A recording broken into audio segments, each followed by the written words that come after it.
Good evening बच्चों।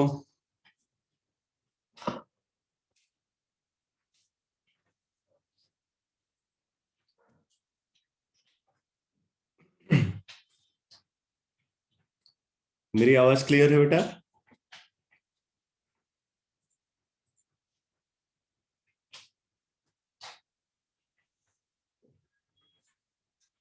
Okay.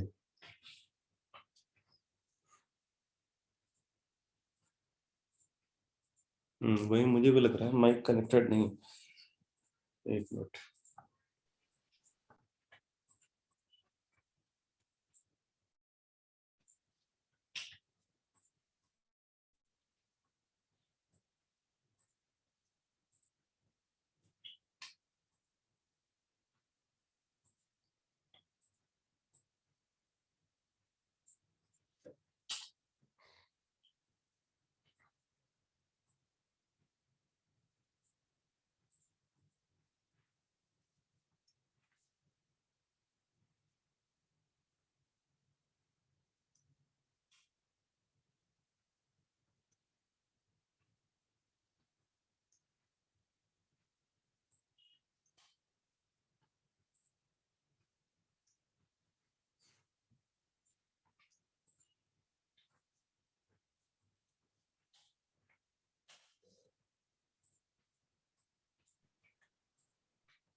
अब आवाज क्लियर है?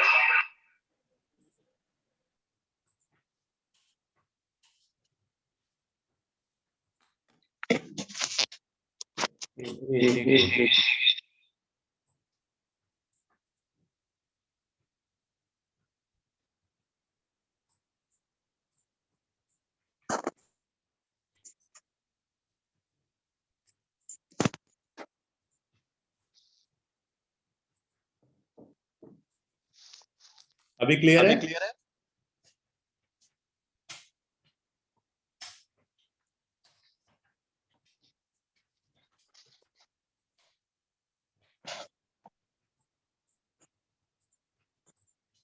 दोनों माइक ऑन है?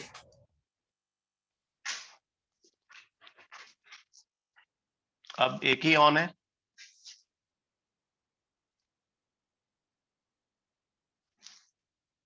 चलो ठीक है। तो मैंने लास्ट क्लास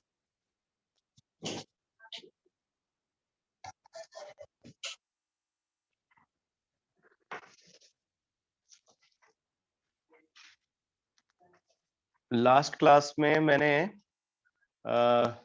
फिजिकल प्रॉपर्टीज का डिस्कशन जो है वो एस ब्लॉक में स्टार्ट किया था।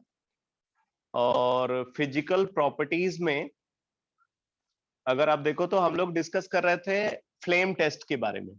ठीक है, फ्लेम टेस्ट को हम लोग डिस्कस कर रहे थे। तो जिसमें मैंने आपको बताया कि फ्लेम टेस्ट क्यों ऑब्जर्व होता है। फ्लेम टेस्ट इसलिए ऑब्जर्व होता है कि एक एटम जिसका इलेक्ट्रॉन अपने ग्राउंड स्टेट में है और वहां से जब वो इलेक्ट्रॉन एक्साइटेड स्टेट में जाता है तो उस प्रोसेस में वो सर्टेन फोटोन को एब्जॉर्ब करता है। एटम जिस फोटोन को एब्जॉर्ब कर रहा है, अगर वो फोटोन विजिबल रीजन को बिलोंग करता है, मतलब विजिबल रेडिएशन को बिलोंग करता है, तो वो जब इलेक्ट्रॉन डी एक्साइट होता है तो उस प्रोसेस में वो विजिबल रीजन के फोटोन को इमिट करता है। और इमिट करता है वैसा ही कलर फ्लेम टेस्ट में ऑब्जर्व होता है। इसका मतलब है कि फ्लेम टेस्ट को ऑब्जर्व करने के लिए जरूरी है कि एक एटम विजिबल रेडिएशन के फोटोन को एब्जॉर्ब करे for the excitation of electron. ठीक है, विजिबल रेडिएशन के फोटोन को एब्जॉर्ब करे for the excitation of electron. अब यही बात आपको एनसीईआरटी में लिखी हुई मिलेगी। जरा एनसीईआरटी में आप देखो तो एनसीईआरटी में क्या गिवन है। बोल रहा है कि यहां पे आप देखो, the alkali metals and their salts impart characteristic colour to an oxidizing flame. ठीक है, the alkali metals and their salts impart characteristic color to an oxidizing flame. This is because the heat from the flame excites the outermost orbital electron to a higher energy level. जो outermost orbital वाला electron है, मतलब जो most loosely bound electron है, उस electron को वो excite करके हायर एनर्जी लेवल में ले जाता है. ठीक है. When the excited electron comes back to the ground state, there is emission of radiation in the visible region as given below. तो बोल रहा है कि फिर जब ये इलेक्ट्रॉन डी एक्साइट होकर के ग्राउंड स्टेट में आता है, तो उस प्रोसेस में विजिबल रेडिएशन इमिट होते हैं. जैसे लिथियम के केस में आप देख, लिथियम के केस में जो वेवलेंथ इमिट हो रहा है, बेटा क्या डबल साउंड आ रही है क्या आप लोगों को? इको तो नहीं प्रोड्यूस हो रही है?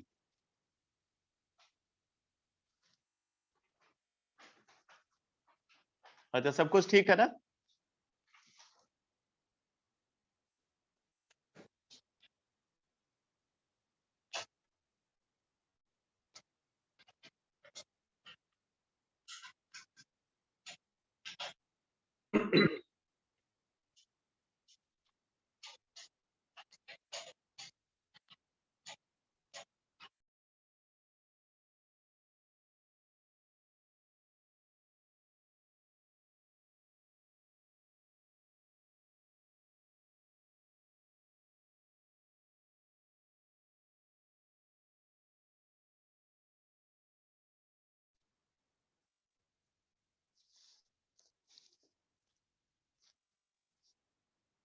चलो ठीक है, अभी तो मुझे लगता है कि सब कुछ अब क्लियर होना चाहिए.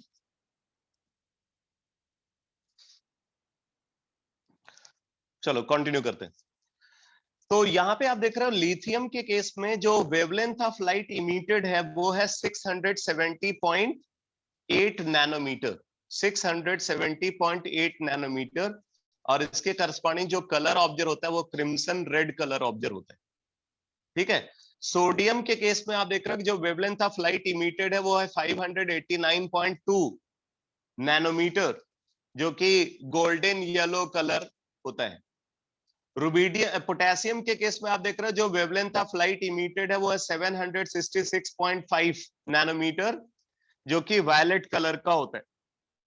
और रुबीडियम के केस में जो वेवलेंथ ऑफ लाइट इमिटेड है वो है 780 नैनोमीटर, जो कि रेडिश वायलेट कलर है.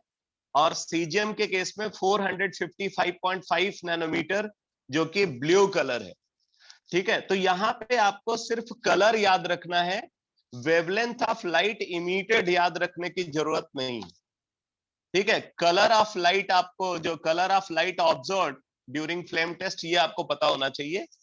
वेवलेंथ इमिटेड को जानने की जरूरत नहीं है. ठीक है.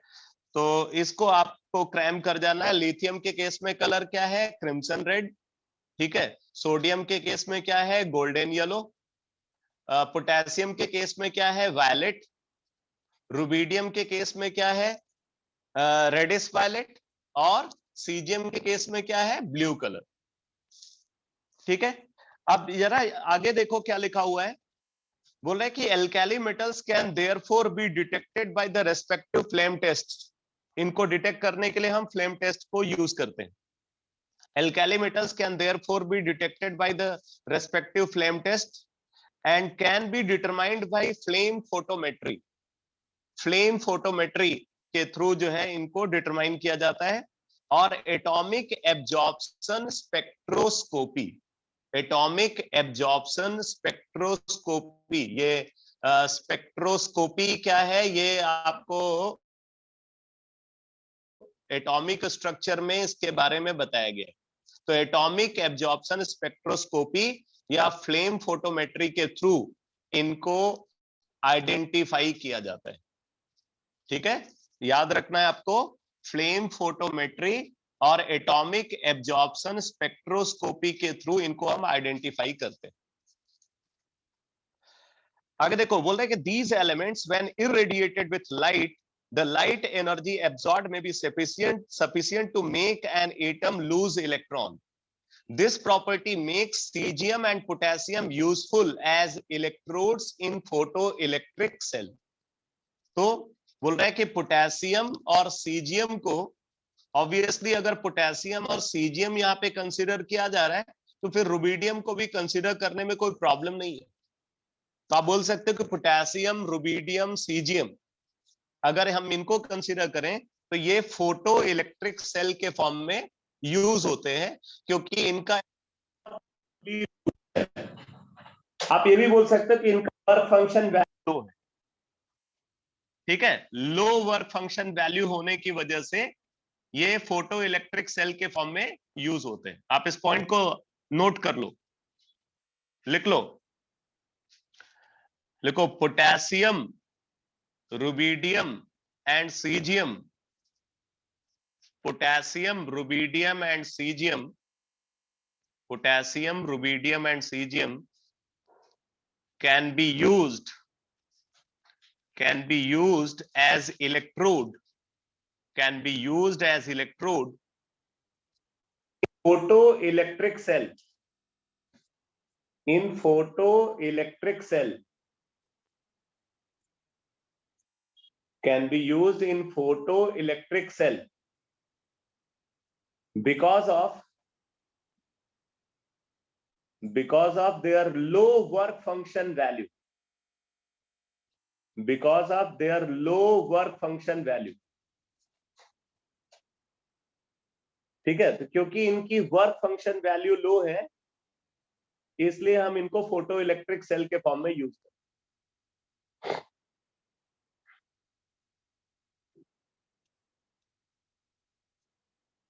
तो ये पॉइंट क्लियर हो गया बेटा सबको? ये पॉइंट क्लियर हो गया?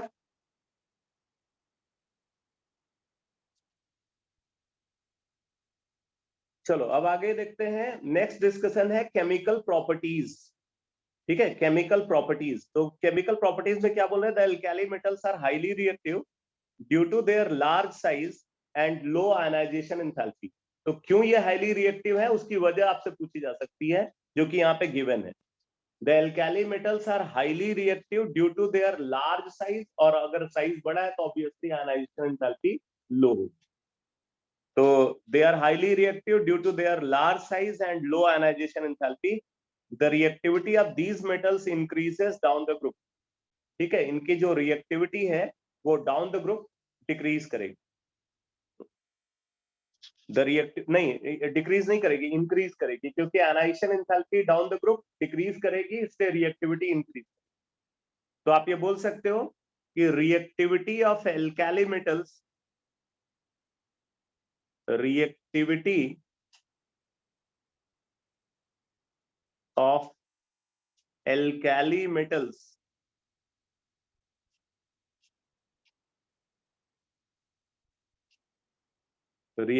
of alkali metals is inversely proportional to ionization enthalpy. Ionization enthalpy मतलब जितनी कम आयनाइजेशन एंथैल्पी होगी उतनी ज्यादा रिएक्टिविटी होनी चाहिए। और आयनाइजेशन एंथैल्पी को अगर आप कंसीडर करो तो ionization enthalpy is inversely proportional to size.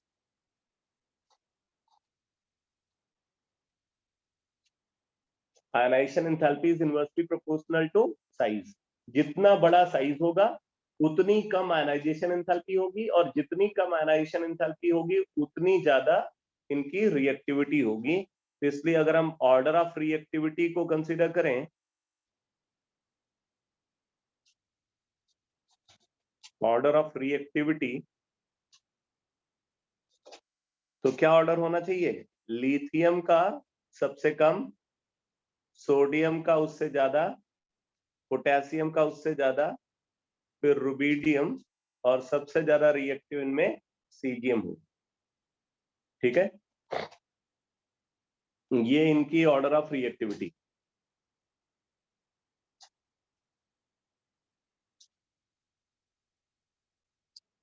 अब आप देखो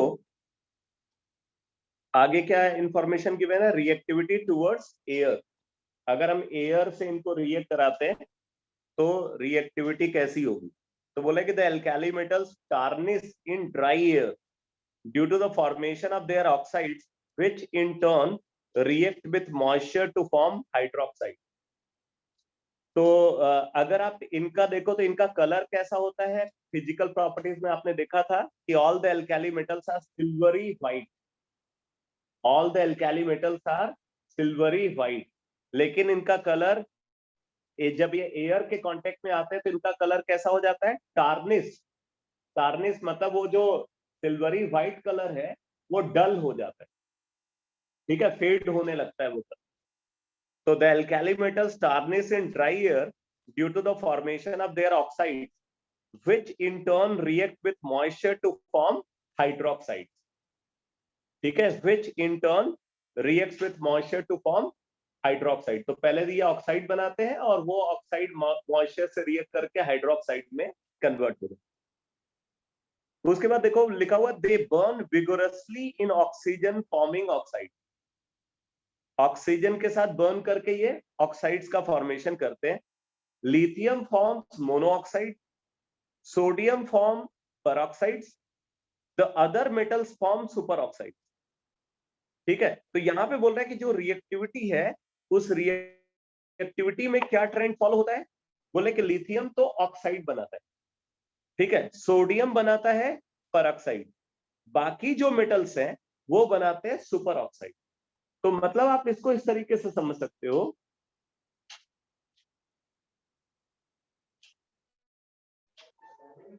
देखो यहाँ पे अगर हम कंसीडर करें तो वैसे तो ऑक्साइड फॉर्मेशन ये सभी करते हैं, ये जितने भी एल्काली मेटल है सब ऑक्साइड बनाते हैं। तो लिथियम का ऑक्साइड को अगर हम कंसीडर करें तो लिथियम का ऑक्साइड क्या है?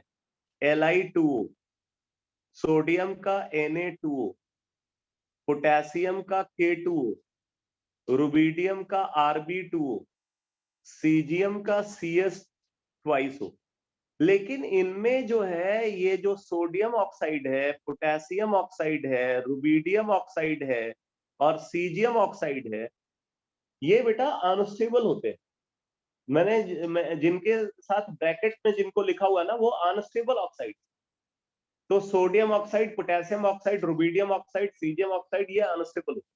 स्टेबल फॉर्म में लिथियम ऑक्साइड एग्जिस्ट करता है। इसी तरीके से अगर हम कंसीडर करें तो जहां तक पेरोक्साइड की बात है तो पेरोक्साइड फॉर्मेशन में आप देखोगे तो जो लिथियम है, लिथियम पेरोक्साइड को लिथियम को अगर कंसीडर करें तो लिथियम पेरोक्साइड फॉर्मेशन नहीं करता, ठीक है, या आप बोल सकते हो लिथियम पेरोक्साइड जो है अगर एग्जिस्ट भी करता है तो वो अनस्टेबल होता है। अगर सोडियम की बात करें तो सोडियम पेरोक्साइड जो है वो stable, potassium peroxide, rubidium peroxide और सीजियम पेरोक्साइड ये अनस्टेबल होते हैं। सबसे स्टेबल पेरोक्साइड सोडियम का होता है, ठीक है। लिथियम पेरोक्साइड के एग्जिस्टेंस को अगर कंसीडर करें तो ये डाउटफुल। अच्छा, अब बात आती है सुपर ऑक्साइड की। तो सुपर ऑक्साइड को अगर कंसीडर करें तो लिथियम सुपर ऑक्साइड नहीं बनाता, LiO2 does not exist. Sodium super oxide exist करता है बट अनस्टेबल होता है। Potassium super oxide, rubidium super oxide और सीजियम सुपर ऑक्साइड ये स्टेबल फॉर्म में एग्जिस्ट। तो जिनको मैंने ब्रैकेट में लिखा हुआ है वो अनस्टेबल है, क्रॉस किया हुआ है मतलब एग्जिस्टेंस उनका डाउटफुल है, और जिनके साथ कोई ब्रैकेट नहीं लगाया हुआ है वो स्टेबल। तो इस हिसाब से अगर हम देखें तो ऑक्साइड में लिथियम ऑक्साइड स्टेबल है, पेरोक्साइड में सोडियम पेरोक्साइड स्टेबल है और सुपर ऑक्साइड में potassium super oxide, rubidium super oxide और सीजियम सुपर ऑक्साइड स्टेबल। ठीक है, तो ये इंपॉर्टेंट पॉइंट है।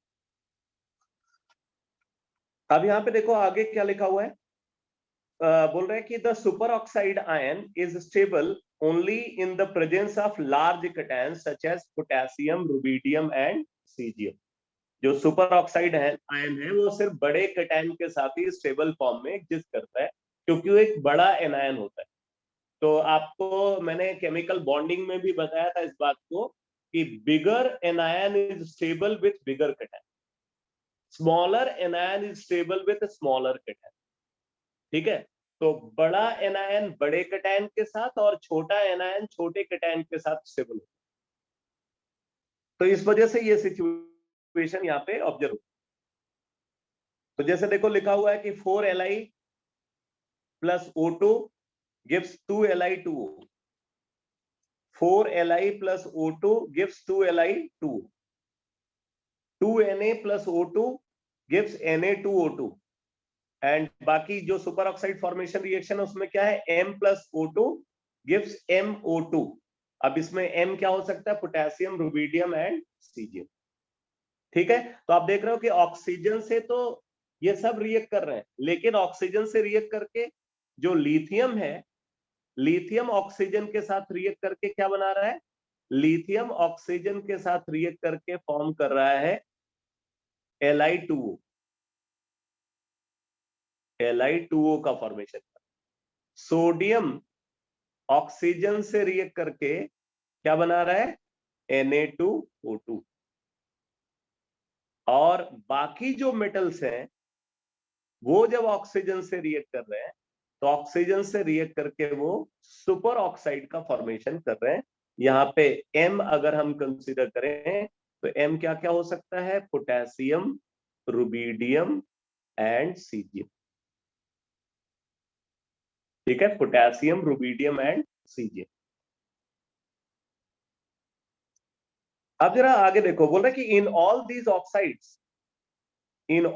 Oxides the oxidation state of the alkali metal is +1. In all these oxides the oxidation state of the alkali metal is +1। ये बात अभी आपने पिछले चैप्टर में देखा था कि alkali metals का कोई भी कंपाउंड हो उसके अंदर इनकी ऑक्सीडेशन स्टेट हमेशा +1 हो। तो यहाँ पे ऑक्सीडेशन स्टेट में चेंज अगर होगा तो ऑक्सीजन के ऑक्सीडेशन स्टेट में चेंज होगा। तो जैसे अगर हम इसमें देखें, ये जो आपका ऑक्साइड है, तो ऑक्साइड में यहाँ पे ऑक्सीजन की ऑक्सीडेशन स्टेट -2 होगी, यहाँ पे -1 होगी और यहाँ पे -½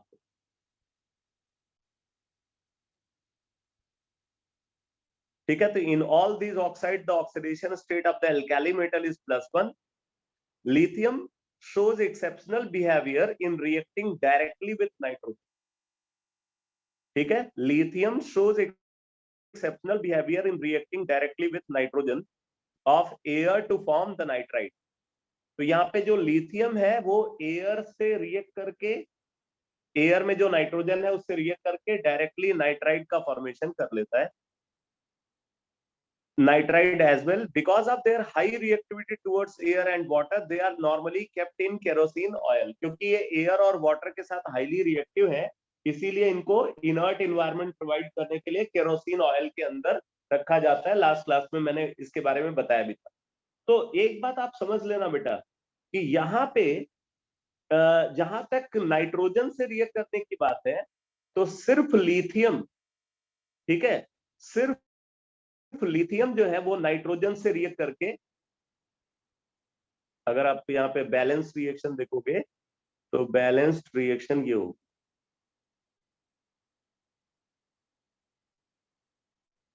6Li plus N2 gives 2Li thrice N, ये बनता है। बाकी कोई भी एल्काली मेटल नाइट्रोजन के साथ रिएक्ट नहीं करेगा। ठीक है, अगर आप किसी और एल्काली मेटल से नाइट्रोजन को रिएक्ट कराओगे तो क्या होगा, नो रिएक्शन। अब देखो ये जो रिएक्शन है ये रिएक्शन लिथियम को अलग करती है बाकी एल्काली मेटल के साथ। ठीक है, इस रिएक्शन के थ्रू आप ये बोल सकते हो कि लिथियम का जो बिहेवियर है वो बाकी एल्काली मेटल से डिफरेंट। इसका मतलब आप बोल सकते हो कि लिथियम जब एयर से रिएक्ट करेगा ना तो लिथियम एयर से रिएक्ट करके ऑक्साइड भी बनाएगा और नाइट्राइड भी बनाएगा।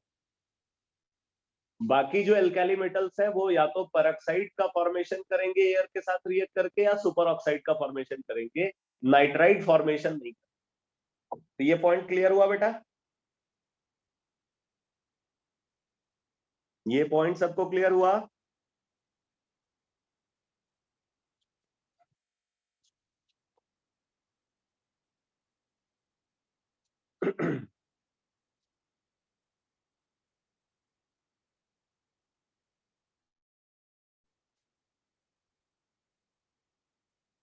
अब देखो, एक क्वेश्चन यहाँ पे गिवन है, what is the oxidation state of potassium in potassium super oxide. तो इसमें तो कुछ बोलना ही नहीं है, एल्काली मेटल का कोई भी कंपाउंड हो, हमेशा एल्काली मेटल की ऑक्सीडेशन स्टेट +1 होती है, तो +1 होनी चाहिए। अब देखो, reactivity towards water, reactivity towards water, तो यहाँ पे क्या बोल रहे हैं, the alkali metal react with water to form hydroxide and dihydrogen. तो ये वाटर से रिएक्ट करके क्या फॉर्म कर रहे हैं, हाइड्रोक्साइड बना रहे हैं और डाई हाइड्रोजन। तो ये जनरल रिएक्शन है। एल्काली मेटल को हमने कंसिडर किया और इसको रिएक्ट कराया विथ वाटर, ठीक है। तो यहाँ पे बन गया metal hydroxide plus hydrogen gas. अब एल्काली मेटल में यहाँ पे M is any alkali metal,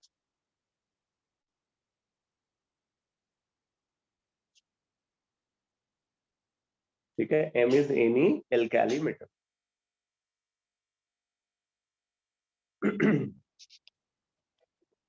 अब जरा आगे देखो, बोला कि it may be noted that although lithium has most negative E nought value. बहुत इंटरेस्टिंग पॉइंट है बेटा। बोला it may be noted that although lithium has most negative E nought value, its reaction with water is less vigorous than that of sodium. वैसे तो इसकी ई nought value जो है वो सबसे ज्यादा नेगेटिव है, लेकिन वाटर के साथ जहां तक रिएक्टिविटी की बात है, तो ये सोडियम से less reactive, it is less reactive than sodium. अब आगे इसके बाद क्या, वो less vigorous than that of sodium which has the least negative E nought value among the alkali metals. This behavior of lithium is attributed to its small size and very high hydration energy. Other metals of the group react explosively with water। अब देखो यहाँ पे इन्होंने सही तरीके से इसको explain नहीं किया। अगर लिथियम लेस रिएक्टिव है ना, तो हाई हाइड्रेशन एंथैल्पी तो उसकी रिएक्टिविटी के सपोर्ट में आएगा। उसकी हाइड्रेशन एंथैल्पी ज्यादा है, ये उसकी रिएक्टिविटी के सपोर्ट में आएगा। ठीक है, इसका सही एक्सप्लेनेशन होना चाहिए हाई आयनाइजेशन एंथैल्पी। लिथियम जो है एल्काली मेटल्स में सबसे कम रिएक्टिव है टुवर्ड्स वाटर। आप इस पॉइंट को नोट कर लो, लिख लो, देखो towards water, towards water lithium is least reactive, lithium is least reactive among all alkali, among all alkali metals, among all alkali metals, among all alkali metals। लिखो, this behavior of lithium, this behavior of lithium is attributed, this behavior of lithium is attributed to its small size, to its small size, due to which its ionization enthalpy, due to which its ionization enthalpy is comparatively high, due to which its ionization enthalpy is comparatively high। ठीक है, बाकी जो alkali metals हैं उनका size बड़ा है lithium के comparison में, और साइज बड़ा होने की वजह से उनकी आयनाइजेशन एंथैल्पी कम है, और आयनाइजेशन एंथैल्पी कम होने की वजह से वो वाटर के साथ विगरसली रिएक्ट। ठीक है, तो यही बात यहाँ पे लिखी हुई है। अगर आप हाइड्रेशन एंथैल्पी को एक्सप्लेनेशन में लाओगे ना, तो हाइड्रेशन एंथैल्पी के बेसिस पे तो फिर लिथियम की रिएक्टिविटी ज्यादा होनी चाहिए, ये एक्सप्लेन होगा। लेकिन एक्चुअल में लिथियम की रिएक्टिविटी कम है दूसरे एल्काली मेटल्स के कंपेयर में, तो वो जो है एक्सप्लेन होगा on the basis of its high ionization. ये पॉइंट क्लियर हुआ बेटा? Excuse me sir. हाँ बोलो। सर अगर हाई आयनाइजेशन एनर्जी होगी तो उससे रिएक्शन में क्या फर्क पड़ेगा H2O के साथ? भाई हाई आयनाइजेशन, देखो वाटर के साथ रिएक्शन होनी है, तो Yes, वाटर sir. के साथ जब रिएक्शन होगी तो इसमें देखो ये एक रिडॉक्स चेंज है। ये जो रिएक्शन देख रहे हो ना, it is a redox change. मैं अगर स्टेप बाय स्टेप बात करूं तो इसमें क्या होगा, ये जो मेटल है ना, ये मेटल सबसे पहले इलेक्ट्रॉन लूज करता है। ठीक है, सबसे पहले ये मेटल इलेक्ट्रॉन लूज करेगा और M पॉजिटिव बनाएगा। ठीक है, और इस इलेक्ट्रॉन को वाटर गेन करेगा, और वाटर इस इलेक्ट्रॉन को गेन करके क्या बनाएगा, हाइड्रोजन गैस बनाएगा प्लस OH नेगेटिव। ये बात समझ रहे हो? Yes sir. तो अब आप देखो कि पहले तो इलेक्ट्रॉन निकलना है, तो इलेक्ट्रॉन निकलने के लिए कौन ज्यादा इजीली इलेक्ट्रॉन लूज करेगा, जिसकी आयनाइजेशन एंथैल्पी लो होगी। Yes sir. तो लो आयनाइजेशन लिथियम की आयनाइजेशन एंथैल्पी तो कंपैरेटिवली हाई है, यस सर। तो इसलिए लिथियम जो है वो लेस रिएक्टिव होगा in compare to sodium and other alkali metals. Okay. Clear हो गया बेटा सबको?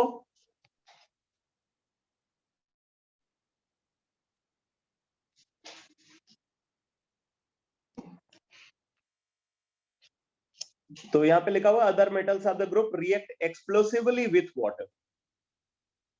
ठीक है, they also react with proton donors such as alcohol, gaseous ammonia and alkynes. ये भी इंपॉर्टेंट है, ये आप जब आगे हाइड्रोकार्बन्स को पढ़ोगे ना, तो वहां पे भी ये रिएक्शंस आती हैं। तो अब जरा देखो कैसे रिएक्शन होती है। जैसे अगर मान लो हम एल्काली मेटल को एल्कोहल से रिएक्ट करा, इनको एल्कोहल से रिएक्ट करा रहा है, ROH प्लस एल्काली मेटल, तो इसमें होता क्या है, यहाँ पे बन जाता है RO negative M positive, metal alkoxide बन जाता है और हाइड्रोजन गैस रिलीज होती है। मेटल एल्कोक्साइड बनता है प्लस हाइड्रोजन गैस रिलीज होती है। जैसे यहाँ पे आप रिएक्शन देख रहे हो ये वाली, उसी पैटर्न पे ये एल्कोहल के साथ भी रिएक्शन। ठीक है, आप देखो अगर हम कंसिडर कर रहे हैं एल्काइन को, तो एल्काइन में सिर्फ टर्मिनल एल्काइन ही इस रिएक्शन में पार्टिसिपेट करेगा। अगर हम एल्काइन की बात करेंगे ना, only terminal alkyne can participate in this heat. Terminal alkyne का मतलब कि जहां पे जो ट्रिपल बॉन्ड है वो टर्मिनल कार्बन पे, उसको टर्मिनल एल्काइन। अब इसको हमने मेटल से रिएक्ट कराया, तो मेटल से रिएक्ट कराने पे क्या होगा, यहाँ पे बन जाएगा बेटा मेटल एल्काइनाइड। मेटल एल्काइनाइड बन जाएगा, RC triple bond C negative M positive, ये बन जाएगा, और हाइड्रोजन गैस रिलीज। इसको मैंने बोला है, इसको मैंने क्या बोला है, इसको मैंने बोला है बेटा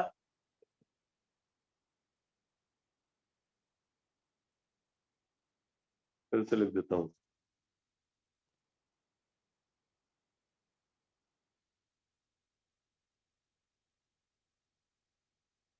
इसको मैंने बोला मेटल एल्कोक्साइड।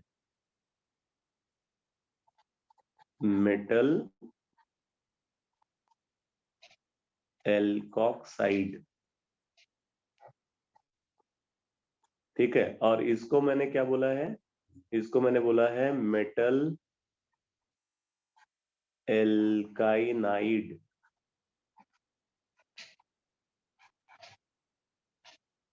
मेटल एल्काइनाइड, ठीक है।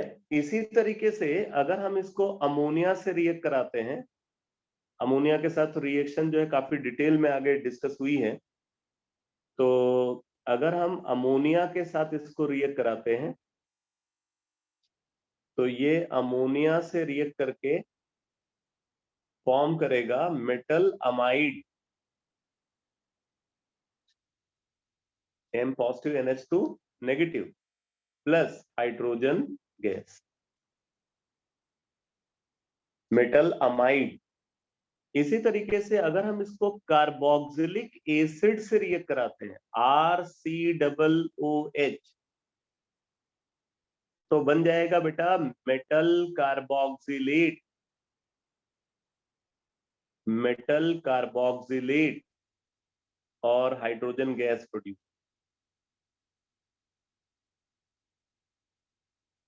ये सारी रिएक्शन एक ही पैटर्न पे प्रोसीड कर रही है।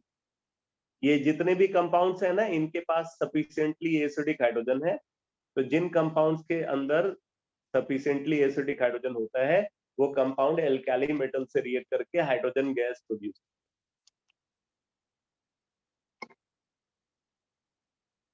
अब आगे देखो reactivity towards di hydrogen, reactivity towards di hydrogen.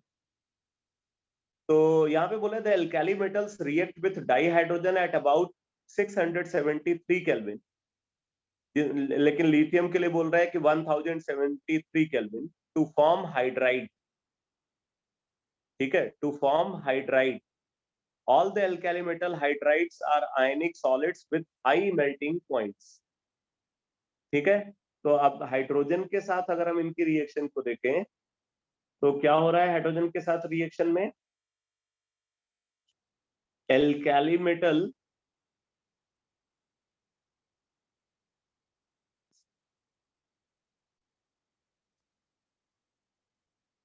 Hydrogen के साथ जब हम इनको हीट करते हैं, अब देखो हाइड्रोजन के साथ रिएक्शन हो रही है तो कितना भी रिएक्टिव मेटल हो हाइड्रोजन तो आसानी से रिएक्ट करेगा नहीं, क्योंकि हाइड्रोजन की बॉन्ड डिसोसिएशन एंथैल्पी हाई, इसलिए हमें हीट करना पड़ता है। पहले हमें इसको एटोमाइज करना पड़ेगा तब जाकर के ये रिएक्शन में पार्टिसिपेट। ठीक है, तो यहाँ पे बन जाएगा मेटल हाइड्राइड MH, MH मतलब M positive H negative, metal hydride का फॉर्मेशन होगा।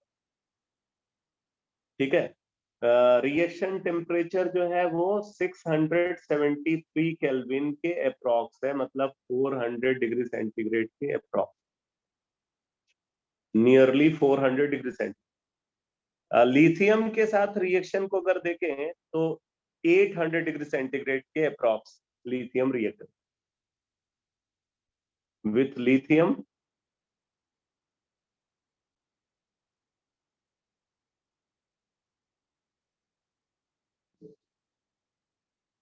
reaction temperature is nearly 800 degree centigrade.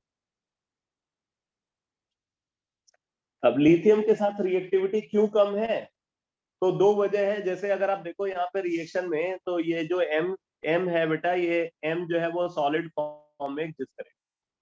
अब यहाँ पे हुआ क्या होगा, सबसे पहले तो ये जो मेटल है ये सब्लिमाइज हुआ होगा।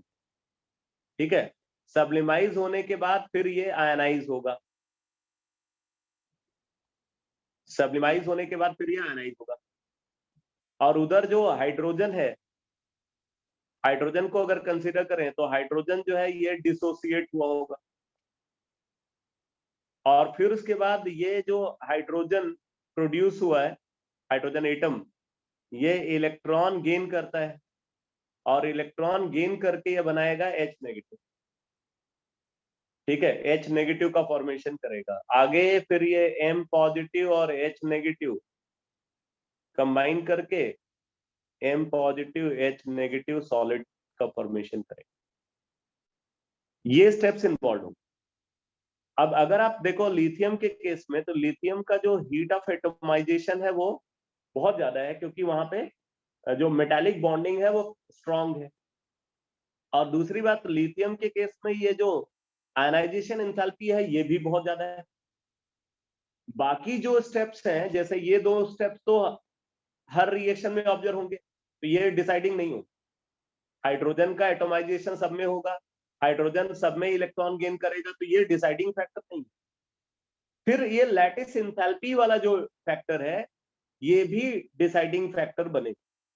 बट सबसे इंपॉर्टेंट फैक्टर यहाँ पे ये जो हीट ऑफ एटोमाइजेशन है एल्काली मेटल का है, और आयनाइजेशन एंथैल्पी, ये इंपॉर्टेंट फैक्टर है, इनके बेसिस पे डिसाइड किया। तो क्योंकि लिथियम का हीट ऑफ एटोमाइजेशन हाई है, लिथियम की आयनाइजेशन एंथैल्पी हाई है, इसलिए लिथियम जो है वो रिलेटिवली हायर टेम्परेचर पे रिएक्शन में पार्टिसिपेट करेगा। आप इस बात को नोट कर सकते हैं, इसको नोट कर लो। लिखो reactivity of lithium towards hydrogen, reactivity of lithium towards hydrogen is low because of its high heat of atomization,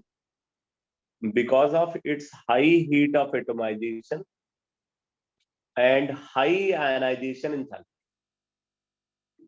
high heat of atomization and high ionization enthalpy।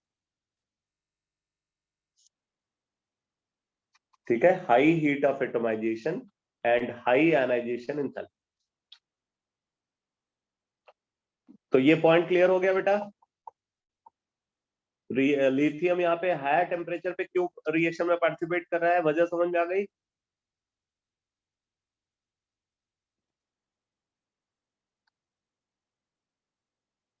और एक बात और बोल रहे हैं कि ये जो एल्काली मेटल हाइड्राइड्स हैं सब आयनिक सॉलिड्स हैं, और आयनिक सॉलिड्स का मेल्टिंग पॉइंट हाई होता है, इसलिए इनका भी मेल्टिंग पॉइंट हाई होना चाहिए।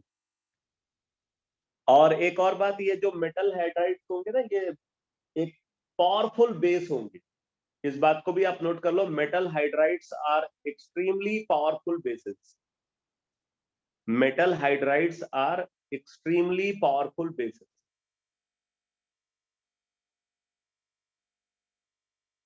Metal hydrides are extremely powerful bases. अब आप देखो reactivity towards halogens, reactivity towards halogens. अब इसमें क्या गिवन है, बोले the alkali metals readily react vigorously with halogens to form ionic halides. The alkali metals readily react vigorously with halogens to form ionic halides. However, lithium halides are somewhat covalent. बोल रहे हैं कि वैसे तो इनके जो हैलाइड्स है वो आयनिक है, लेकिन लिथियम का हैलाइड में कोवेलेंट कैरेक्टर डोमिनेट करता है। It is because of the high polarization capability of lithium ion. अब ये सब बात तो केमिकल बॉन्डिंग की है, क्योंकि लिथियम आयन का साइज बहुत छोटा है, तो साइज छोटा होने की वजह से उसकी पोलराइजिंग पावर ज्यादा है। पोलराइजिंग पावर ज्यादा है तो वो हैलाइड आयन को ज्यादा पोलराइज करेगा, और जितना ज्यादा पोलराइजेशन एनायन का होगा थ्रू कैटायन, उतना ज्यादा कोवेलेंट कैरेक्टर कंपाउंड के अंदर। तो इस वजह से लिथियम के जो हैलाइड्स हैं उनमें कोवेलेंट कैरेक्टर डोमिनेट करता है। तो बोले it is because of the high polarization capability of lithium ion, the distortion of electron cloud of the anion by the cation is called polarization। अब ये वही बात को यहाँ पे एक्सप्लेन कर रहे हैं। The lithium positive ion is very small in size and has high tendency to distort electron cloud around the negative halide ion. Since the anion with large size can be easily distorted, among halides lithium iodide is the most covalent in nature। और अगर आपसे बोले कि least covalent कौन होगा, बोलो। Most covalent तो lithium iodide है, और एल्काली मेटल हैलाइड में लीस्ट कोवेलेंट कौन होगा, बोलो। गलत। एल्काली मेटल हैलाइड में लीस्ट कोवेलेंट होगा सीजियम फ्लोराइड। ठीक है, lithium iodide is most covalent and caesium fluoride is least covalent.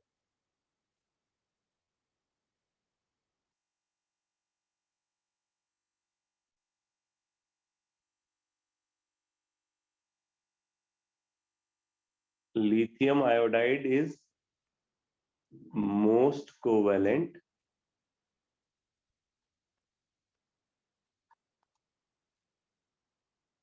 cesium fluoride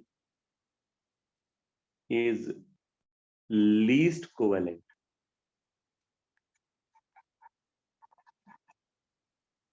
Among alkali metal halides.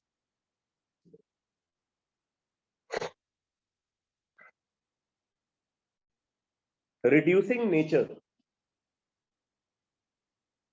तो यहां पे देखो बोले the alkali metals are strong reducing agents. The alkali metals are strong reducing agents. Lithium being the most and sodium the least powerful. अगर इनमें देखें तो इनका जो रिड्यूसिंग पावर है वो स्टैंडर्ड रिडक्शन पोटेंशियल वैल्यू के बेसिस पे डिसाइड होगा. ठीक है. Reducing power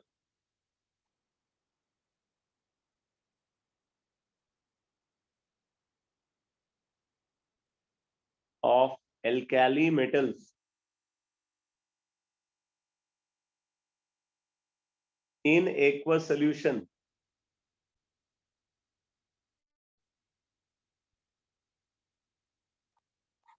reducing power of alkali metals in aqueous solution. अगर हम इसको कंसिडर करें तो देखो मोस्ट रिड्यूसिंग होता है लिथियम और लिथियम का जो E0 रिडक्शन है वो मोस्ट नेगेटिव है. तो हम यहाँ पे बोल सकते हैं कि अगर हम विथ साइन बात करें तो जो reducing power of alkali metal in aqueous solution है it is inversely proportional to E0 reduction. E0 reduction.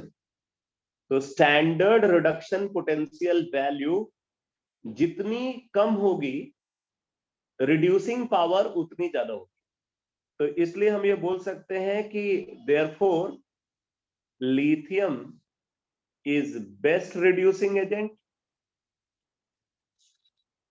and cesium is cesium is आप बोल सकते हो यहाँ पे weakest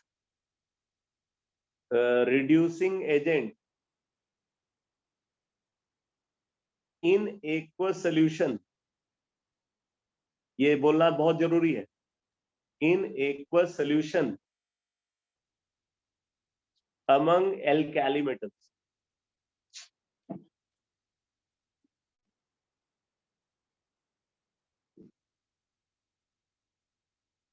ये सिर्फ एल्काली मेटल्स के बीच में बात हो रही है.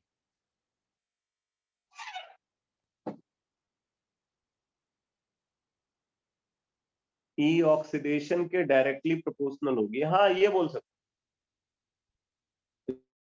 स्टैंडर्ड रिडक्शन पोटेंशियल के इनवर्सली प्रोपोर्शनल है तो स्टैंडर्ड ऑक्सीडेशन पोटेंशियल के डायरेक्टली प्रोपोर्शनल होगा ये बोला जाता है. Directly proportional to E0 oxidation.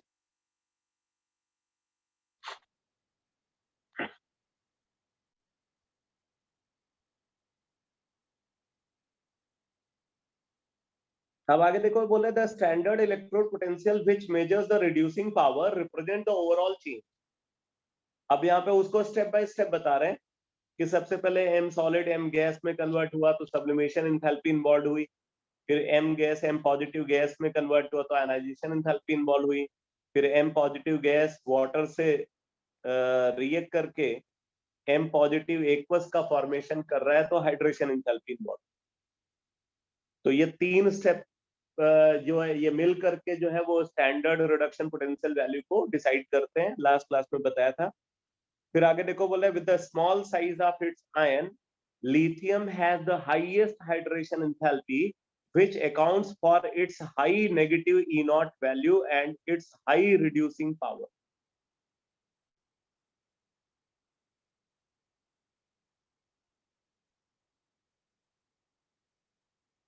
नमन क्या पूछ रहे हैं भाई?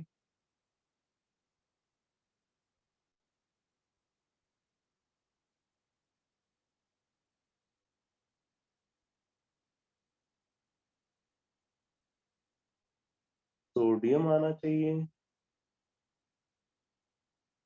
अरे सोडियम क्यों होना चाहिए?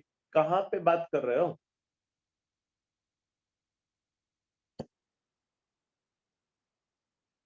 नमन, माइक अनम्यूट करो बेटा।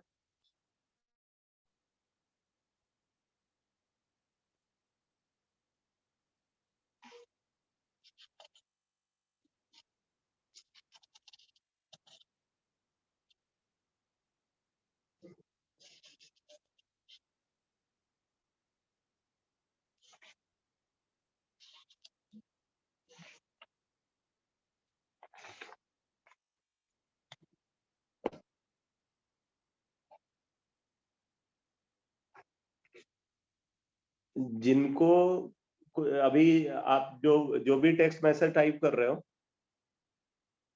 आप अपना माइक अनम्यूट करके बोल सकते हो। सर जो वीकेस्ट रिड्यूसिंग एजेंट है उसमें सोडियम नहीं आएगा? Weakest reducing agent sodium. Sir ये एक एनसीईआरटी में दिया हुआ है।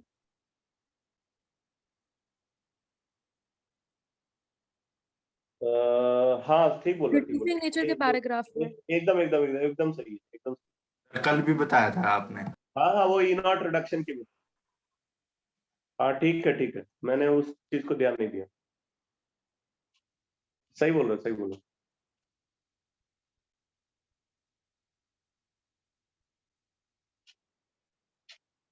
Lithium is best reducing agent and sodium is weakest reducing agent in aqueous solution. और एनहाइड्रस कंडीशन में क्या होना चाहिए? Caesium is best. हाँ, एनहाइड्रस कंडीशन में caesium is best and lithium is least. ठीक है, caesium is best reducing agent and lithium is least reducing. अब जरा आगे देखो, बोल रहा है with the small size of its ion lithium has the highest hydration enthalpy which accounts for its high negative E0 value and it's high reducing power. अब इसके बाद जरा देखो, यहाँ पे एक क्वेश्चन गिवन है, बोला the E0 for chlorine to chloride ion is plus 1.36 volt, iodine to iodide ion is plus 0.53 volt, silver ion to silver is plus 0.79 volt, sodium ion to sodium is minus 2.7 volt, and lithium ion to lithium is minus 3.04 volt. फिर आपसे बोला जा रहा है arrange the following ionic species in decreasing order of reducing strength. In species को इनके reducing strength के decreasing order में रखना है। ठीक है, रिड्यूसिंग स्ट्रेंथ के डिक्रीजिंग ऑर्डर में, रिड्यूसिंग पावर के डिक्रीजिंग ऑर्डर में। तो अगर आप देखो तो ये E0 रिडक्शन के बेसिस पे डिसाइड।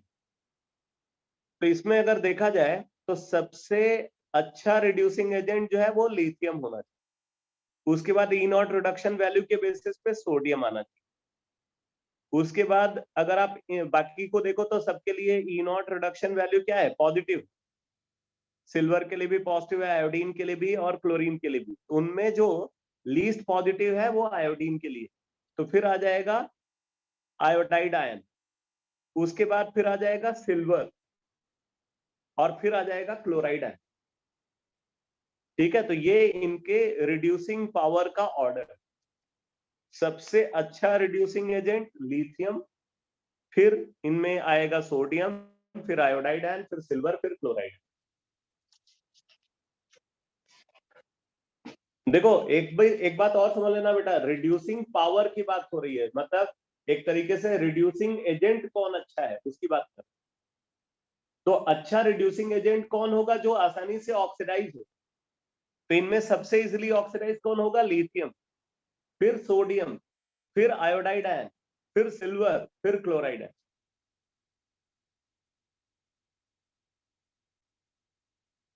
अब इसके बाद जो डिस्कशन गिवन है ये बहुत इंपॉर्टेंट डिस्कशन है एस ब्लॉक एलिमेंट्स का। ठीक है, सॉल्यूशंस इन लिक्विड अमोनिया, बहुत ही इंपॉर्टेंट डिस्कशन है। अगर हम इन एलिमेंट्स मतलब एस ब्लॉक में जितनी भी इंफॉर्मेशन है, इसमें आप देखोगे कॉम्पिटिटिव एग्जाम में बहुत ज्यादा क्वेश्चन पूछे गए। ठीक है, तो सॉल्यूशंस इन लिक्विड अमोनिया, अब जरा देखो क्या गिवन बोला है, the alkali metals dissolve in liquid ammonia giving deep blue solution which are conducting in nature। तो जब इनको लिक्विड अमोनिया में डिसॉल्व करते हैं, तो लिक्विड अमोनिया में डिसॉल्व करके डार्क ब्लू कलर्ड सॉल्यूशन का फॉर्मेशन करते हैं जो इलेक्ट्रिकली कंडक्टिंग। अब वो सॉल्यूशन इलेक्ट्रिकली कंडक्टिंग कैसे है, उसके लिए आप जरा इस रिएक्शन को देखो। तो यहाँ पे बोल रहा है कि मेटल जो है वो अमोनिया से रिएक्ट करके एक तो मेटल अमोनिया कॉम्प्लेक्स का फॉर्मेशन करता है और उसके साथ अमोनिएटेड इलेक्ट्रॉन प्रोड्यूस होता है। ये इलेक्ट्रॉन के साथ अमोनिया एसोसिएटेड होता है, तो अमोनिएटेड इलेक्ट्रॉन हम इसको बोलेंगे। तो आप यहाँ पे देख रहे हो कि जो बैलेंस रिएक्शन है, वो बैलेंस रिएक्शन क्या गिवन है,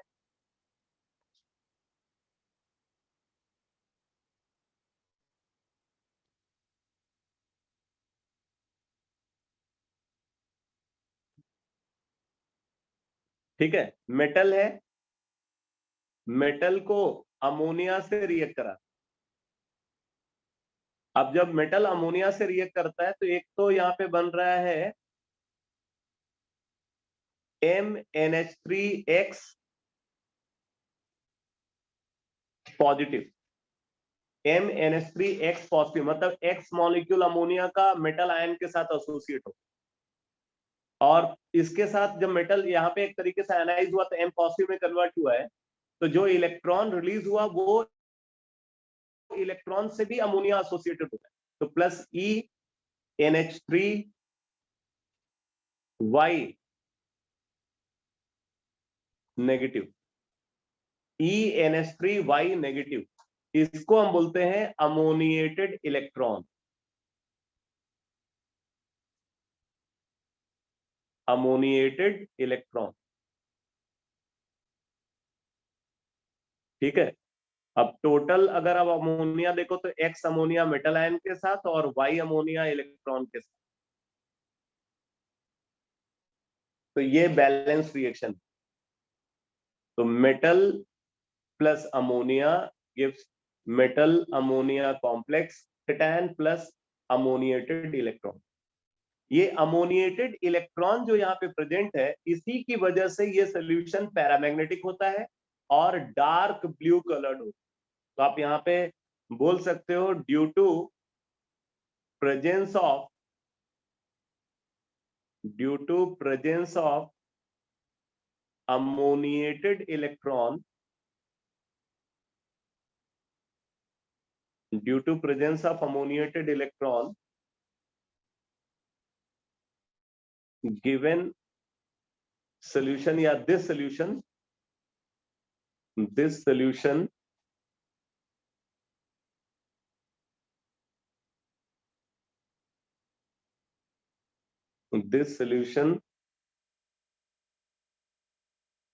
is paramagnetic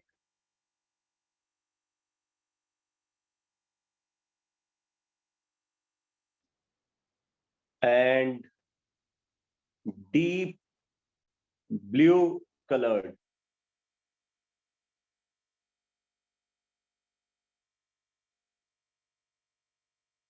as well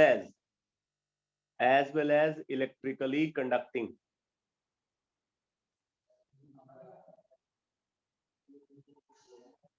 As well as electrically conducting.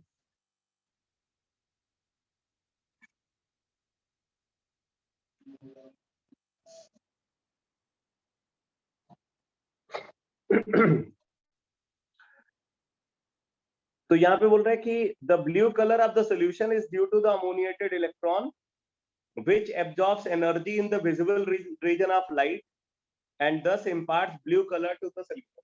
बात वही है कि जो कलर आ रहा है वो किस वजह से आ रहा है, क्योंकि ये जो अमोनिएटेड इलेक्ट्रॉन है ये विजिबल रेडिएशन को एब्जॉर्ब करता है और विजिबल रेडिएशन को एब्जॉर्ब करके ब्लू कलर की लाइट को इमिट करता है, इसलिए सोल्यूशन ब्लू कलर जैसा अपीयर होता है।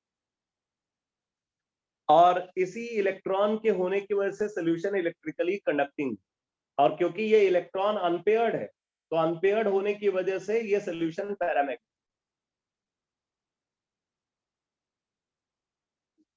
तो बोल रहे कि the blue colour of the solution is due to the ammoniated electron which absorbs energy in the visible region of light and thus imparts blue color to the solution.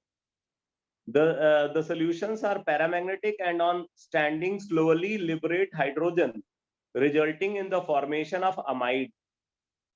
ठीक है, तो यहाँ पे ये बोल रहे हैं कि अब देखो क्या होता है, अगर हम इस सोल्यूशन को काफी टाइम के लिए छोड़ देते हैं तब क्या होता है, बोल रहे हैं कि जो अमोनिया है, अमोनिया इलेक्ट्रॉन गेन करके अमाइड आयन में कन्वर्ट हो जाता है और हाइड्रोजन गैस प्रोड्यूस होता है। और फिर ये जो अमाइड आयन है ये मेटल आयन के साथ कंबाइन करके, ठीक है, ये मेटल अमाइड का फॉर्मेशन कर लेता है। अभी ये रिएक्शन मैंने पीछे भी लिखा था।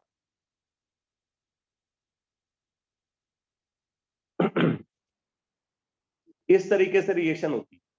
तो अगर हम इसको ज्यादा टाइम के लिए छोड़ देते हैं तो क्या होता है, ये जो अमोनिएटेड इलेक्ट्रॉन है, ये अमोनिएटेड इलेक्ट्रॉन धीरे धीरे करके अमाइड आयन में कन्वर्ट होता है, यानी कि मेटल अमाइड का फॉर्मेशन होता है और हाइड्रोजन गैस रिलीज।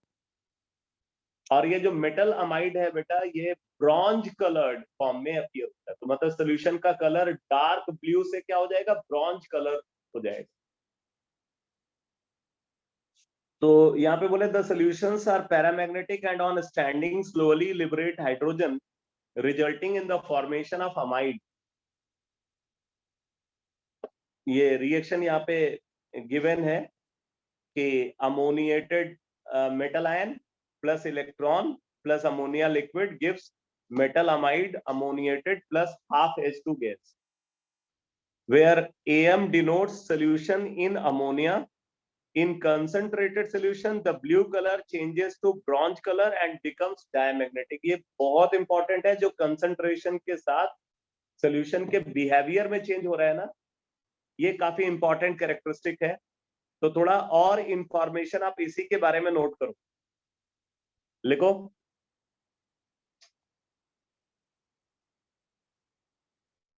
लिखो, in concentrated solution, in concentrated solution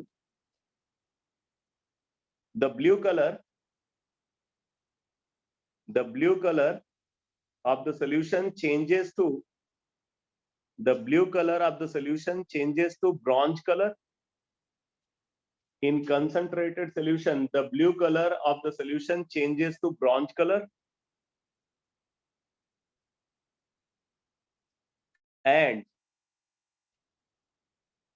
and solution and magnetic behavior of solution and magnetic behavior of solution and magnetic behavior of solution and magnetic behavior of solution changes from paramagnetic to diamagnetic, changes from paramagnetic to diamagnetic, and magnetic behavior of solution changes from paramagnetic to diamagnetic.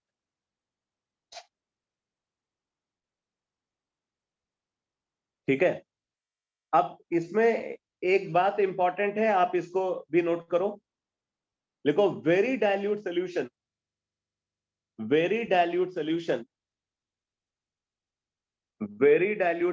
of the metal in ammonia, very dilute solution of metal in ammonia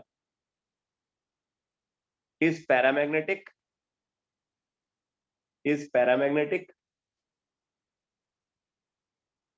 with approximately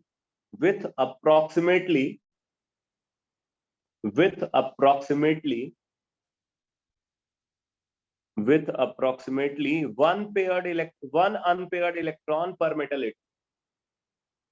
with approximately one unpaired electron per metal atom. One unpaired electron per metal atom.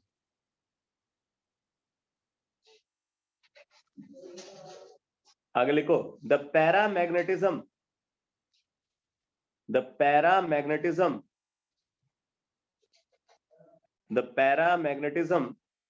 decreases at higher concentration. The paramagnetism decreases at higher concentration.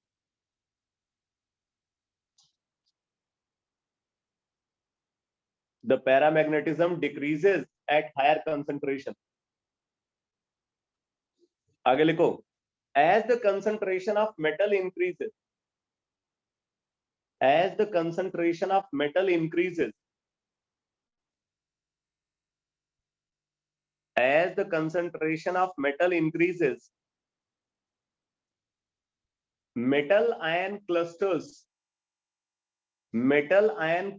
अब जरा देखो, metal ion cluster किसको बोला जा रहा है? किसको बोला जा रहा है बेटा? ये मेटल आयन क्लस्टर है जिसको हम अमोनिएटेड मेटल आयन बोलते हैं. Metal ion clusters are formed, metal ion clusters are formed. आगे लिखो, above 3 molar concentration, above 3 molar concentration, above 3 molar concentration, this solution becomes diamagnetic.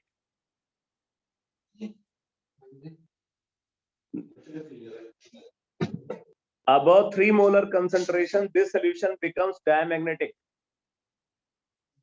and no longer blue colored. And no longer blue colored, but becomes bronze colored. But becomes bronze colored.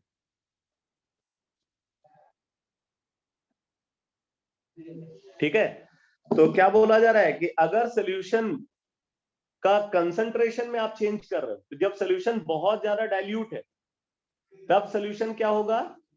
Deep blue coloured solution होगा और वहां पे पर metal atom 1 electron present, पर metal atom 1 electron present होगा। जैसे जैसे आप मेटल का कंसंट्रेशन बढ़ाओगे तो मेटल का कंसंट्रेशन बढ़ाने पे क्या होगा, सॉल्यूशन का जो पैरामैग्नेटिक कैरेक्टर है वो कम होने लगता है और डायमैग्नेटिक कैरेक्टर बढ़ने लगता है। मतलब अभी आप सिर्फ ये बोल सकते हो पैरामैग्नेटिक कैरेक्टर कम होने लगता है और उसका जो ब्लू कलर है वो धीरे धीरे करके कम होने लगता है, क्योंकि ये जो अमोनिएटेड इलेक्ट्रॉन है, अमोनिएटेड इलेक्ट्रॉन का नंबर डिक्रीज करता है। और जब हम हाई कंसंट्रेशन कंसीडर करते हैं, अगर मेटल का कंसंट्रेशन हम 3 मोलर या उससे ज्यादा कर देते हैं तो उस सिचुएशन में क्या होता है, उस सिचुएशन में सॉल्यूशन कंप्लीटली डायमैग्नेटिक हो जाता है और उसका कलर ब्रॉन्ज कलर हो जाता है, यानी कि कंसंट्रेशन के साथ कलर में चेंज आएगा। ये पॉइंट क्लियर हुआ बेटा?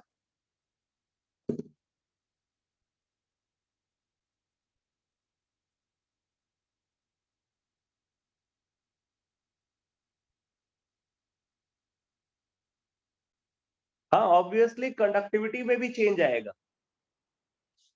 ठीक है, कंडक्टिविटी में भी चेंज आएगा बेटा, क्योंकि देखो जब ये इन्हीं इलेक्ट्रॉन्स की वजह से इलेक्ट्रिकल कंडक्शन है, तो अगर ये इलेक्ट्रॉन्स जो है वो डिसअपियर हो रहे हैं तो उसकी वजह से कंडक्टिविटी भी डिक्रीज करेगी, इलेक्ट्रिकल कंडक्शन में भी चेंज आएगा।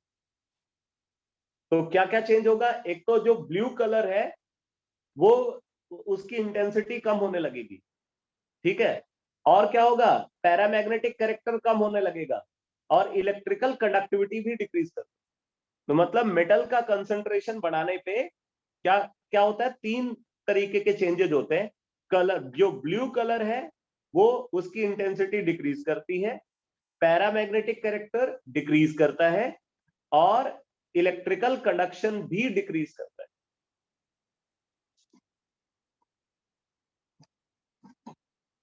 ठीक है, तो ये बहुत इंपॉर्टेंट डिस्कशन है एस ब्लॉक एलिमेंट्स के पॉइंट ऑफ व्यू से। तो सारी बात क्लियर हो गई यहां पे?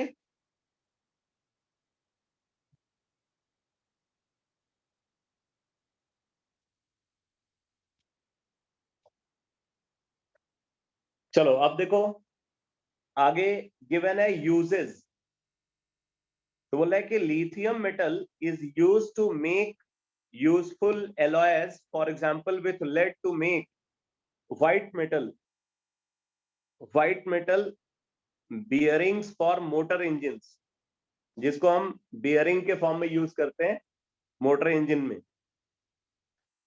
With aluminium to make aircraft parts, aluminium के साथ लिथियम को मिक्स करके एयरक्राफ्ट की जो बॉडी है ना उसको बनाने के लिए यूज करते हैं। And with magnesium to make armour plates, magnesium का लिथियम के साथ जो एलॉय है उसको यूज करते हैं आर्मर प्लेट्स बनाने के। It is used in thermonuclear reactions, it is used in thermonuclear reactions. Lithium is also used to make electrochemical cells. Electrochemical cells के अंदर भी लिथियम को यूज किया जाता है, जबकि सोडियम के यूजेस, ये सब तो लिथियम के यूजेस इन्होंने बताया, ठीक है। इसको आपको पॉइंट वाइज नोट कर लेना है सारी चीज को। Sodium is used to make a sodium lead alloy needed to make tetra ethyl lead and tetra methyl lead. ये जो कंपाउंड यहाँ पे गिवन है बेटा, ये बहुत इंपॉर्टेंट कंपाउंड है। तो आप पहले तो समझो कि ये रिएक्शन कैसे होती है, ठीक है, फिर मैं बताता हूं कि टेट्रा इथाइल लेड और टेट्रा मिथाइल लेड का क्या यूज है। तो जैसे देखो हमने कंसिडर किया है सोडियम, ये सोडियम और लेड का एक एलॉय, मान लो ये एलॉय है Na4Pb, Na4Pb। अब इसको हम रिएक्ट करा रहे हैं, मैं जनरल रिएक्शन लिख रहा हूं, इसको हम रिएक्ट करा रहे हैं एल्काइल क्लोराइड के साथ, ठीक है। 4RCl से रिएक्ट करा है, 4 मॉलिक्यूल एल्काइल क्लोराइड। तो रिएक्शन के थ्रू बन गया R4Pb, R4Pb tetra alkyl lead, plus form होता है 4NaCl, 4NaCl, R4Pb plus 4NaCl का फॉर्मेशन होता है। इस कंपाउंड को बोलेंगे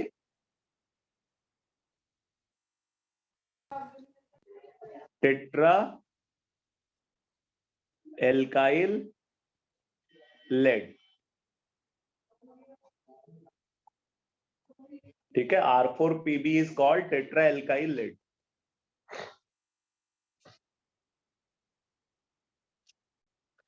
अब देखो ये टेट्रा एल्काइल लेड में दो टेट्रा एल्काइल लेड कॉमन है, टेट्रा इथाइल लेड और दूसरा टेट्रा मिथाइल लेड। तो बोला कि these organo-lead compounds were earlier used as anti-knocking additive to petrol। ये क्या है? ये है anti-knocking additive।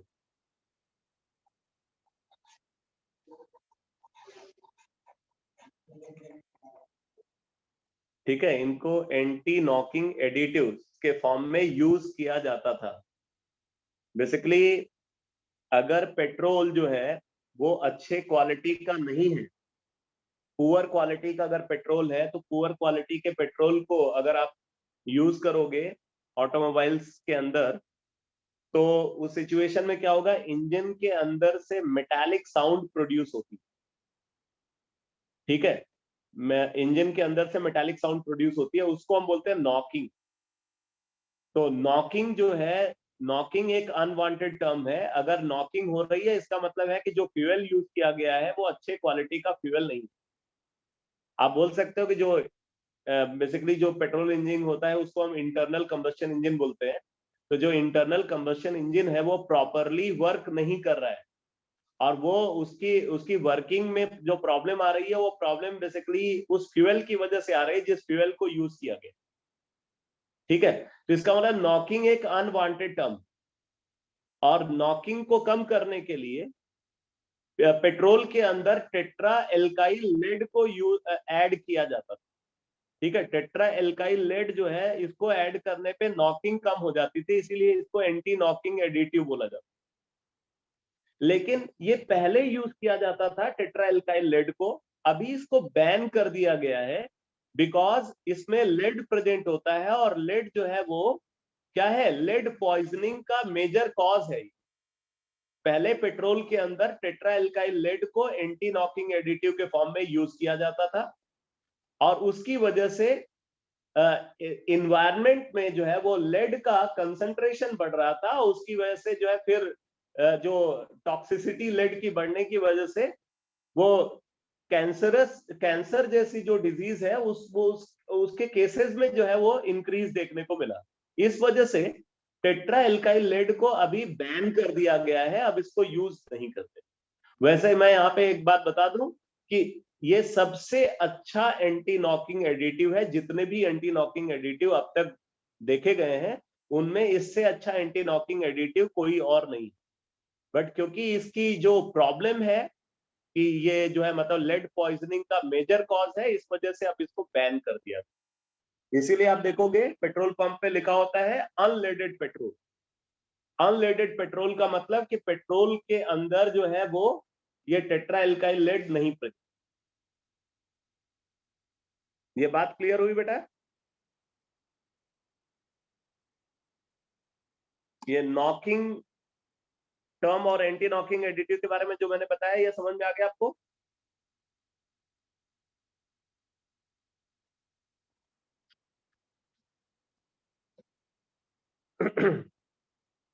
तो बोले these organolet compounds were earlier used as anti-knock additives to petrol, but nowadays vehicles use lead-free petrol. Liquid sodium metal is used as a coolant in fast breeder nuclear reactors. बहुत important application है, इसको underline कर लेना। Liquid sodium metal is used as a coolant in fast breeder nuclear reactors. जो breeder nuclear reactor होता है उसके अंदर as a coolant liquid sodium को यूज किया जाता है। Potassium has a vital role in biological system. अब पोटेशियम के यूजेस की बात करें, potassium has a vital role in biological systems. Potassium chloride is used as a fertilizer. Potassium hydroxide is used in the manufacture of soft soap. ठीक है, soft soap को बनाने के लिए पोटेशियम हाइड्रोक्साइड को यूज किया जाता है। It is also used as an excellent absorbent of carbon dioxide. CO2 के लिए ये एक अच्छा एब्जॉर्बेंट है। वैसे ये सिर्फ CO2 को ही एब्जॉर्ब नहीं करता है, SO2 को भी एब्जॉर्ब करता है, क्योंकि दोनों एसिडिक गैसेस हैं, तो एसिडिक गैसेस के साथ ये रिएक्ट करके उनको डिसॉल्व कर लेते। सीजियम के बारे में बता रहे हैं, caesium is used in devising photo electric sales. Photo electric sales के अंदर सीजियम को यूज किया जाता है क्योंकि उसका वर्क फंक्शन वैल्यू लो। ठीक है, तो ये सब इनके यूजेस है। अब आप देखो आगे गिवन है general characteristics of the compounds of alkali metals.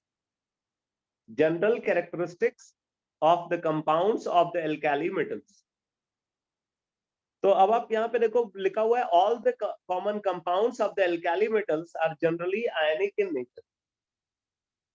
ठीक है, इनके जितने भी कंपाउंड्स हैं वो जनरली आयनिक इन नेचर है। कुछ लिथियम के कंपाउंड्स हैं जो covalent. General characteristics of some of their compounds are discussed here. सबसे पहले ऑक्साइड्स एंड हाइड्रोक्साइड्स को डिस्कस कर रहे हैं। काफी इंपॉर्टेंट इंफॉर्मेशन है, वैसे मैंने अभी आपको पहले भी बता दिया इसके बारे में। बोले on combustion in excess of air, on combustion in excess of air lithium forms mainly the oxide. Excess air में अगर हम रिएक्ट कराते हैं तो लिथियम बनाता है ऑक्साइड प्लस सम परऑक्साइड। ठीक है, lithium forms mainly the oxide plus some peroxide. Sodium forms the peroxide and some superoxide, whilst potassium, rubidium and cesium form the superoxide। ठीक है, मतलब ये बोल रहे हैं कि लिथियम के लिए, शायद मैंने पीछे लिथियम परऑक्साइड को क्रॉस किया था, तो ये आप देखना Li2O एंड Li2O2, इसमें ये जो है more stable, Li2O more stable है, इसलिए मेनली यही फॉर्म हो रहा है।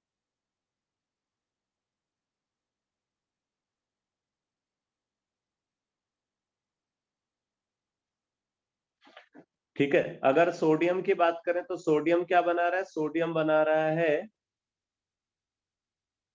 Na2O2 एंड NaO2, जिसमें Na2O2 जो है ये मोर स्टेबल।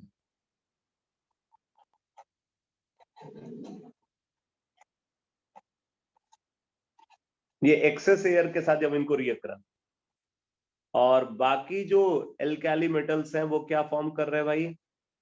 वो बना रहा है KO2 RbO2 एंड CSO2, ये फॉर्म हो रहा है। तो जब इन एल्काली मेटल्स को एक्सेस एयर के साथ रिएक्ट कराएंगे तो लिथियम मेनली ऑक्साइड बनाएगा, साथ में कुछ परऑक्साइड भी बनता है, सोडियम मेनली परऑक्साइड बनाता है और कुछ सुपर ऑक्साइड भी फॉर्म होता है, बाकी पोटेशियम, रुबिडियम और सीजियम सुपर ऑक्साइड का फॉर्मेशन करते हैं। Under appropriate conditions pure compounds M2O, M2O2 and MO2 में बी प्रिपेयर्ड। ठीक है, M2O, M2O2 एंड MO2 में बी प्रिपेयर्ड, इनका फॉर्मेशन हो रहा है अप्रोप्रिएट कंडीशन में बोलते हैं।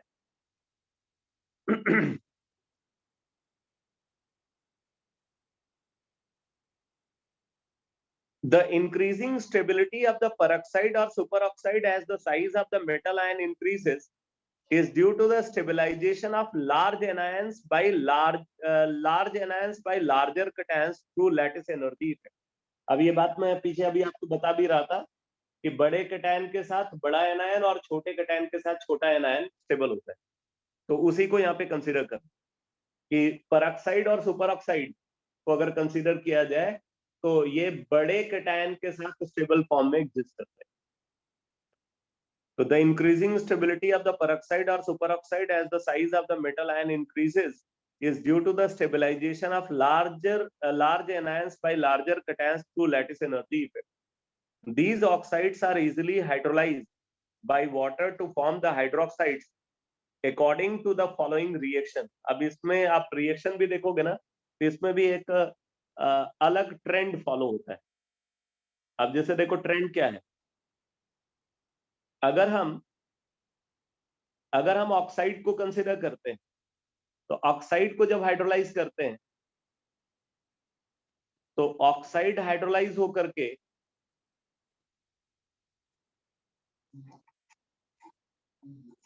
मेटल हाइड्रोक्साइड का फॉर्मेशन करता है। ठीक है, अगर पेरोक्साइड है, पेरोक्साइड को जब हम हाइड्रोलाइज करते हैं तो पेरोक्साइड को हाइड्रोलाइज करने पे मेटल हाइड्रोक्साइड बनता है और हाइड्रोजन पेरोक्साइड बनता है, metal hydroxide plus hydrogen peroxide.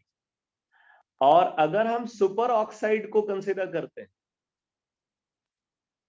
तो सुपर ऑक्साइड जो है वो हाइड्रोलाइज होकर के क्या बना रहा है? मेटल हाइड्रोक्साइड भी बनाता है, हाइड्रोजन पेरोक्साइड भी बनाता है और ऑक्सीजन भी प्रोड्यूस करता है। ये रिएक्शन होती है।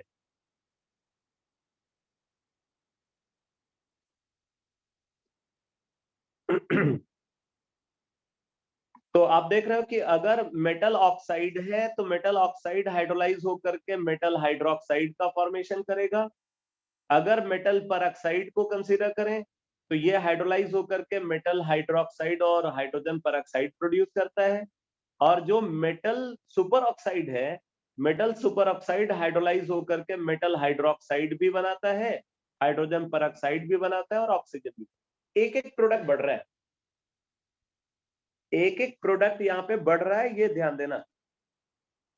अब आप यहाँ पे देख सकते हो कि अगर इनका ऑक्सीडाइजिंग बिहेवियर को कंसीडर किया जाए तो इनका ऑर्डर ऑफ ऑक्सीडाइजिंग पावर,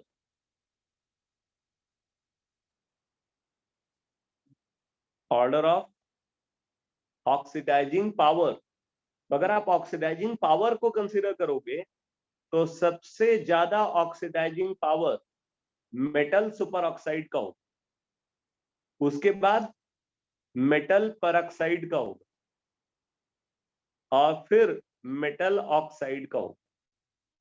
आप बोल सकते हो मेटल ऑक्साइड यहाँ पे ऑक्सीडाइजिंग बिहेवियर नहीं दिखाएगा, ठीक है, मेटल ऑक्साइड यहाँ पे ऑक्सीडाइजिंग बिहेवियर नहीं दिखाएगा। ऑक्सीडाइजिंग क्यों नहीं दिखाएगा? क्योंकि मेटल ऑक्साइड में मेटल ऑक्साइड की रिएक्शन में कोई प्रोडक्ट साइड में कोई ऐसा कंपाउंड नहीं है जो ऑक्सीडाइजिंग एजेंट की तरह बिहेव करता। Metal super oxide, metal peroxide में अगर आप देखो हाइड्रोजन परऑक्साइड प्रोड्यूस हुआ है जो कि माइल्ड ऑक्सीडाइजिंग एजेंट, और मेटल सुपर ऑक्साइड को आप देखो तो यहाँ पे हाइड्रोजन परऑक्साइड के साथ ऑक्सीजन भी प्रोड्यूस, इसलिए सबसे अच्छा oxidizing agent metal super oxide होगा, फिर मेटल परऑक्साइड होगा, फिर मेटल ऑक्साइड को हमें कंसीडर करना चाहिए।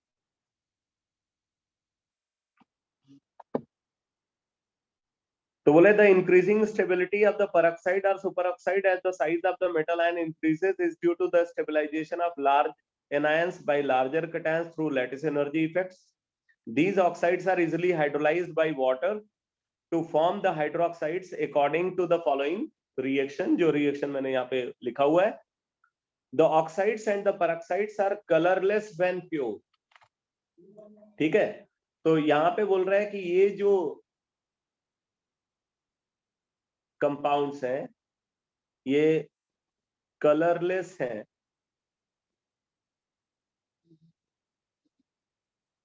इन प्योर फॉर्म, ठीक है, प्योर फॉर्म में ये कलरलेस है। जबकि अगर हम इसको कंसीडर करें, जो मेटल सुपर ऑक्साइड है इसके बारे में बोल रहा है कि the super oxides are also but the super oxides are yellow और ऑरेंज इन कलर। इसका कलर कैसा होता है? येलो और ऑरेंज। तो ये आपको याद रखना है कि जो सुपर ऑक्साइड्स हैं वो कलर्ड होते हैं और परऑक्साइड्स और ऑक्साइड्स कलरलेस होते हैं प्योर फॉर्म। सुपर ऑक्साइड के बारे में ये भी बोला कि the super oxides are also paramagnetic, ठीक है। तो जो सुपर ऑक्साइड्स हैं ये पैरामैग्नेटिक,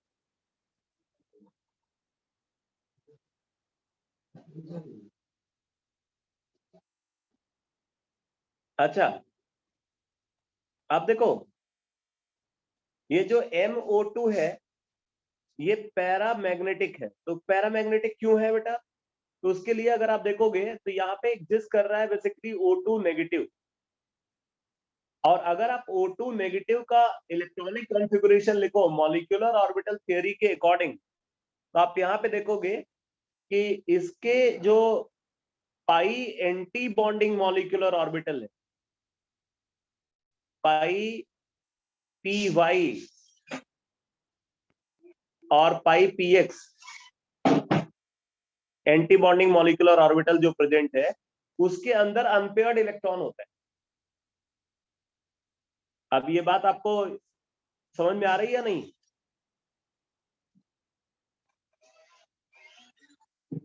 ये बात समझ में आ रही है बेटा?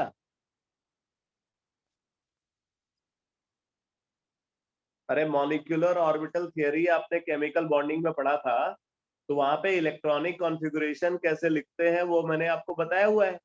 अगर आप उस इलेक्ट्रॉनिक कॉन्फ़िगरेशन को कंसीडर करो तो आप ये देखोगे कि इनके एंटी बॉन्डिंग पाई एंटी बॉन्डिंग मॉलिक्यूलर ऑर्बिटल में अनपेयर्ड इलेक्ट्रॉन प्रेजेंट हो, और उस अनपेयर्ड इलेक्ट्रॉन की वजह से ये पैरामैग्नेटिक हो।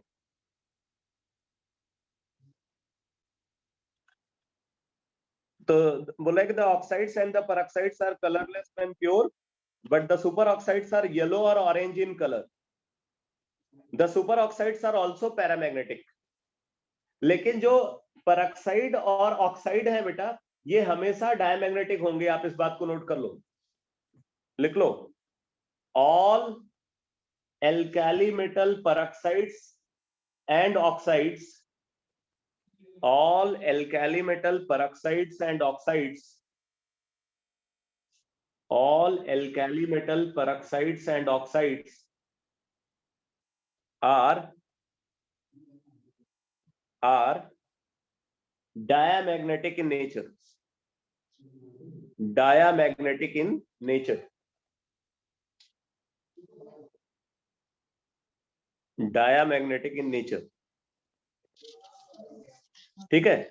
अब जरा यहाँ पे देखो और क्या इंफॉर्मेशन गिवन है। बोला sodium peroxide is widely used as an oxidizing agent in organic chemistry. Sodium peroxide is widely used as an oxidizing agent in inorganic chemistry. The hydroxides which are obtained by the reaction of the oxides with water are all white crystalline solids. सारे hydroxide white crystalline solid है। The alkali metal hydroxides are the strongest of all bases and dissolve free in water and dissolve freely in water with evolution of much heat on account of intense hydration. अब इसमें जो बात लिखी हुई है ना, ये सारे बेसिस के टर्म्स में ये बात नहीं की जा रही, सिर्फ हाइड्रोक्साइड्स में। अगर हम हाइड्रोक्साइड्स को कंसीडर करें तो उनमें सबसे powerful basis alkali metal hydroxide. Otherwise अगर आप बेसिक कैरेक्टर की बात करोगे, जो ये अमाइड्स होते हैं ना, जैसे सोडियम अमाइड है, पोटेशियम अमाइड है, अगर हम इनको कंसीडर करें तो इनका बेसिक कैरेक्टर जो है वो हाइड्रोक्साइड से ज्यादा होता है। लेकिन जितने भी हाइड्रोक्साइड्स नेचर में ऑब्जर्व होते हैं उनमें सबसे ज्यादा basic hydroxide alkali metal hydroxide. ठीक है, आप इसको इस तरीके से लिख सकते हो, among all hydroxides observed in nature, alkali metal hydroxides are strongest bases. Among all hydroxides observed in nature, alkali metal hydroxides are strongest bases. ठीक है, alkali metal hydroxides are strongest bases. ठीक है, अब मैं इसको बस यहीं पे समराइज कर रहा हूं। The alkali metal hydroxides are the strongest of all bases and dissolve freely in water with evolution of much heat on account of intense hydration. तो क्योंकि इनका हाइड्रेशन बहुत ज्यादा होता है, इंटेंस हाइड्रेशन होता है, इस वजह से ये वाटर के साथ रिएक्ट करके large amount of heat produce करते। ठीक है, तो इनका जो हाइड्रेशन है वो हाईली एक्सोथर्मिक। तो बस बेटा मैं क्लास को यहीं पे कंप्लीट कर रहा हूं, इसके आगे का डिस्कशन नेक्स्ट क्लास में देखेंगे। और जैसा मैंने आपको बोला है कि इस वीक में आपका टेस्ट होगा हाइड्रोजन का।